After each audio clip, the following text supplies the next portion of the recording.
Hello everyone. I have been asked questions about thumb rings and about their proper use, especially by the beginners who almost always have trouble in shooting with a thumb ring comfortably.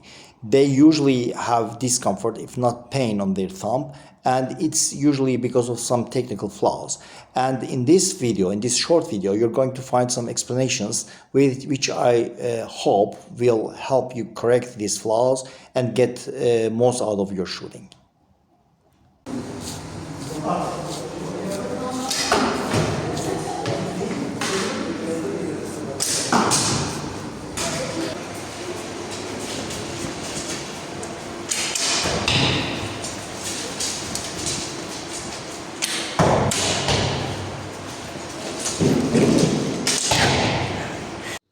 There are various types of archer's rings made of different materials and made in different shapes depending on the culture they belong to. There are interesting types, as you will see here in the Korean archery in the second row.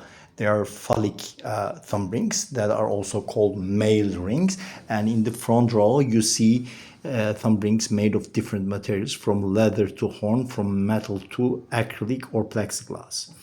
So there are plenty of choices in making thumb rings, and depending on the school of archery, these rings are and were used with different handlocks, as you would see here, and the handlock is highly dependent on the shape of the thumb ring, of course, as expected. Thumb block is named mandal in Turkish, and thumb blocks are identified based on an Arabic system, which is about describing numbers by closing the fingers of the hand with certain configurations. In Ottoman treaties, there is just one mandal that is described, which is the 69, as you see here in this picture.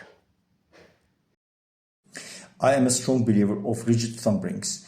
There are people who are advocating and using leather rings just to protect the thumb, which I don't think was the reason that the thumb rings were made for. And here you see a wooden thumb ring, a rigid material, and here you see a leather thumb ring, a thumb ring made of leather, and you see it's as rigid as a wood or a stone or a metal ring.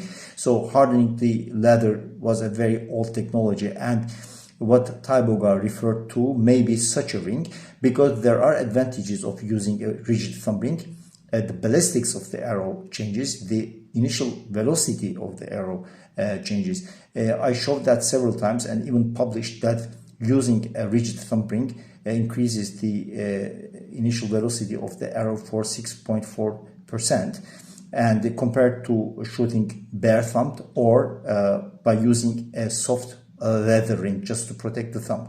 Of course, Taiboga also mentions using the bare thumb, so it is possible, of course, but the initial velocity as well as the initial oscillation of the arrow is very much or very good taken under control by using a rigid thumb ring. The problem is that using a rigid thumb ring is more difficult, but of course it doesn't make sense to advocate the soft leather rings just because they can't do it or they can't use the rigid thumb ring properly.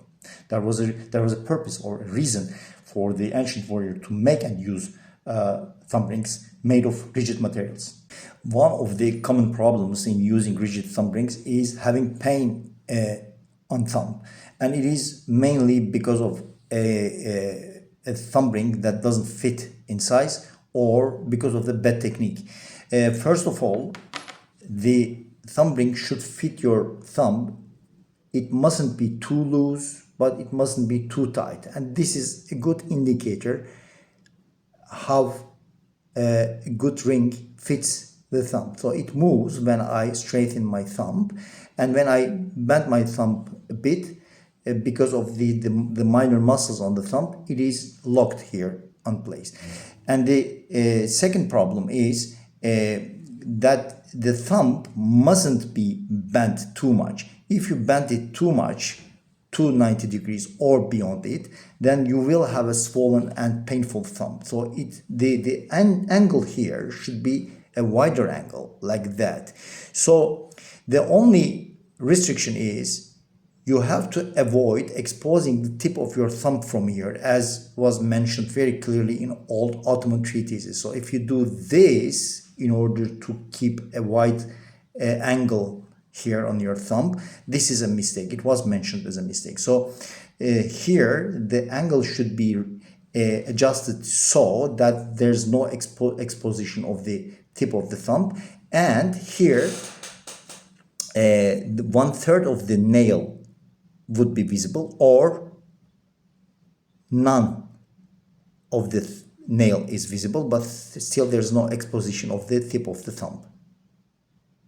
And the third common problem that causes pain on thumb is the abduction and adduction of your wrist. So when you're coming or approaching the full draw, then you have to apply slight pressure to the arrow, which also brings your wrist to abduction position. So that's why the string which acts to this direction would be on the ring when you do that, and when you don't do that, it will be on your skin. So I'm exaggerating, of course, that, but this would lead the forces applied via the ring to your skin, and this directs these forces directly to the ledge of the thumb ring. In other words, you don't have any pain on your skin when you have this abduction, or when you do this abduction properly. So you still would see some archers with such a leather tongue on their thumb rings, and unfortunately it's more and more common. And if you see such an archer who is shooting for target, make sure that he's not aware of the details of the technique and he has a bad technique, because simply it's not necessary when you're shooting for target. And in Tirandas, for example, we strictly ban using these kind of thongs. Instead, the archers are working hard to acquire the ability to apply this abduction properly in order to avoid any pain on their skin. On the other hand, you may ask why these rings existed, because they did, and you can see several examples in the museum's collections. Of course, these thumb rings existed, and the difference was not only this leather tongue, which is called kulak in Turkish. There are some morphological features that are different than that of the regular target thumb ring. So these were developed to be able to shoot arrows from the beyond of the grip, because either with the help of a sipper or even without a sipper, they were drawing the arrows beyond the grip, and in this case you have to avoid the abduction, and you have to keep your wrist in the adducted position in order to stabilize the arrow in the middle of the group of sipper, or when you're shooting without the sipper, of course, on your hand.